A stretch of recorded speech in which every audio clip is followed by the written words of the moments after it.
আসসালামু আলাইকুম।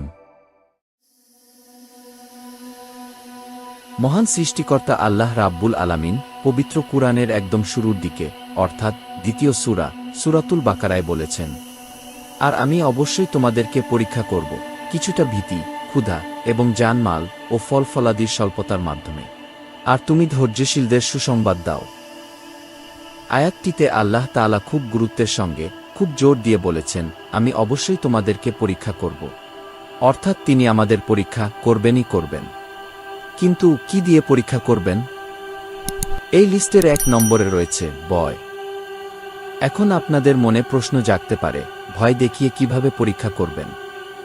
যেমন ধরুন, আপনি আপনার ইনকাম নিয়ে চিন্তিত, আপনার বিয়ে নিয়ে চিন্তিত, আপনার পরিবারের নিরাপত্তা নিয়ে চিন্তিত, আপনার অসুস্থতা নিয়ে চিন্তিত, আপনার জমি জমা নিয়ে চিন্তিত, আপনার খাদ্যের যোগান নিয়ে চিন্তিত, ইত্যাদি আরও নানান ধরনের চিন্তায় আপনি ভীত, আপনি দিশাহারা, আপনি উদ্বিগ্ন, আর এগুলো আপনার ঈমানী পরীক্ষারই অংশ। আপনার মনে হতে পারে, আমি যে দেশে বাস করি সে দেশ ব্যতীত অন্য সকল দেশের মানুষ আরামে সুখে শান্তিতে জীবন যাপন করে। কিন্তু বাস্তবতা হচ্ছে, পৃথিবীতে এমন কোনো দেশ নেই যে দেশের মানুষ চিন্তাহীন, সমস্যাহীন, উদ্বিগ্নতা ছাড়া জীবন যাপন করে। দেখা যায় সবচেয়ে উন্নত রাষ্ট্রগুলোই সবচেয়ে ভয়ানক চ্যালেঞ্জের মুখোমুখি হয়, এবং তা হরহামেশাই। কিন্তু আমাদের এত কিসের ভীতি, কিসের এত উদ্বিগ্নতা আমাদের? যদি প্রাপ্ত বয়স্ক একজন ব্যক্তিকে প্রশ্ন করা হয়, আপনি কি নিয়ে বেশি চিন্তিত বা উদ্বিগ্ন থাকেন, দেখা যাবে সেই ব্যক্তি বিশাল একটি লিস্ট তৈরি করে ফেলেছেন উনার উদ্বিগ্নতার কারণগুলো নিয়ে, কিন্তু তারপরও লিস্ট শেষ হচ্ছে না। ব্যক্তিটিকে যদি আবার প্রশ্ন করা হয়, আপনি কতদিন যাবৎ এই উদ্বিগ্নতা, এই চিন্তা বা ভীতি নিয়ে জীবন যাপন করছেন, আমি নিশ্চিত ব্যক্তিটি বলবেন 20 থেকে 30 বছর হল। তো এত চিন্তা বা উদ্বিগ্নতা নিয়ে এত দীর্ঘ সময় আপনি কিভাবে অতিবাহিত করলেন? কে আপনাকে দেখে রেখেছেন এই সময়টাতে? উত্তরটা আমরা সবাই জানি, তিনি মহামহিম আল্লাহ রাব্বুল আলামিন।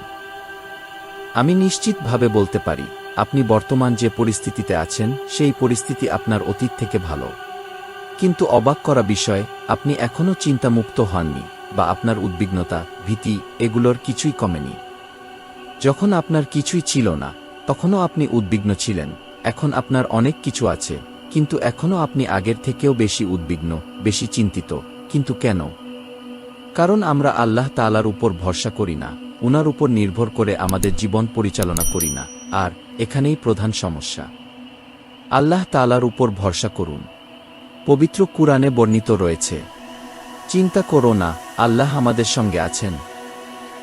এছাড়াও আল্লাহ রাব্বুল আলামিন আরও বলেছেন, তোমরা ভয় করো না, আমি তো তোমাদের সাথেই আছি, আমি সব কিছু শুনি ও লক্ষ্য করি।